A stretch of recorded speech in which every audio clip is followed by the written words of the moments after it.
Cut ಮಾಡಿ ಇಟ್ಕೊಂಡಿದ್ದೀನಿ. ಅಪ್ಪ ತುಂಬ ಪುಡಿಯಾಗಿ ಕಟ್ ಮಾಡೋಕ್ಕಾಗಲಿಲ್ಲ. 1 ಅವರ್ ಆಯಿತು ಕ್ಲೀನ್ ಮಾಡೋಕ್ಕೋಸ್ಕರ. ಇದನ್ನು ಕ್ಲೀನ್ ಮಾಡಿ ಸಾಕಾಗೋಯ್ತು. ಹಿಂಗೆ ಕಟ್ ಮಾಡಿದ್ದೀನಿ. 1 ಅವರ್ ಆಯಿತು ಗಾಯ್ಸ್ ಇದನ್ನು ಕ್ಲೀನ್ ಮಾಡುವುದ್ರೊಳಗೆ. ಏನೂ ಮಾಡೋಕ್ಕಾಗಲ್ಲ. ಹೆಲ್ತಿಯಾಗಿ ತಿನ್ನಬೇಕು ಅಂದರೆ ಸ್ವಲ್ಪ ಕಷ್ಟಪಡಲೇಬೇಕಲ್ವ. ಇವಾಗ ಇದಕ್ಕೆ ಏನೇನು ಬೇಕು ಇದನ್ನು ವಾಶ್ ಮಾಡೋಣ. ಇವಾಗ ಫಸ್ಟ್ ನನಗೆ ವಾಶ್ ಮಾಡ್ಕೊಳ್ಳೋಣ.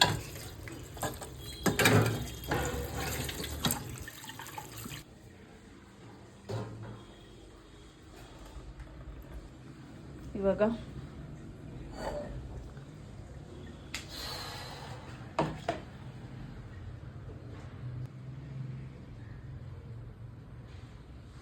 ಒಣಮೆಣಸಿನ್ಕಾಯಿ 1-2-3 ದೊಡ್ಡ ಈರುಳ್ಳಿ, ಸ್ವಲ್ಪ 1-2 ಬೆಳ್ಳುಳ್ಳಿ ಜಜ್ಜಿ ಇಟ್ಕೊಂಡಿದ್ದೀನಿ, ಕಡಲೆಬೇಳೆ, ಹೆಸರುಬೇಳೆ, ಜೀರಿಗೆ, ಕರಿಬೇವು, 1 ಸ್ಪೂನು ಸಾಸಿವೆ,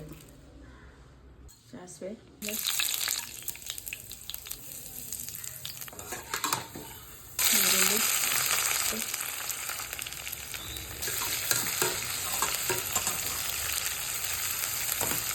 ಕಾಯಿನ ಇದನ್ನು ಪುಡಿ ಮಾಡ್ಕೊಳ್ಳೋಣ. ಸ್ವಲ್ಪ ಪುಡಿ ಮಾಡಿ ಇಟ್ಕೊಂಬಿಡಿ.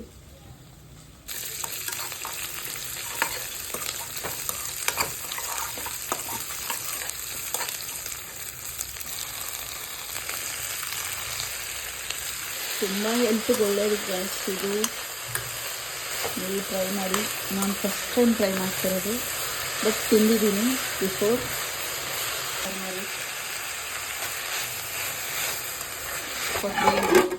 ನೀರೇನು ಹಾಕೋದು ಬೇಡ. ಒಂದು 15 ನಿಮಿಷ ಬೇಯಬೇಕು. ಅವಾಗವಾಗ ಅಲ್ಲಾಡಿಸ್ತಾ ಇರಿ, ಇಲ್ಲಾಂದರೆ ತಳ ಹಿಡ್ಬಿಡುತ್ತೆ.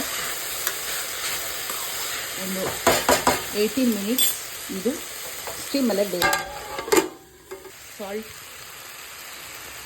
ಉಪ್ಪು ನೋಡಿಕೊಂಡು ಹಾಕಿ. ಕೊಬ್ಬರಿನೂ ಆಮೇಲೆ ಹಾಕಬೇಕು ಬೆಂದಾದಮೇಲೆ.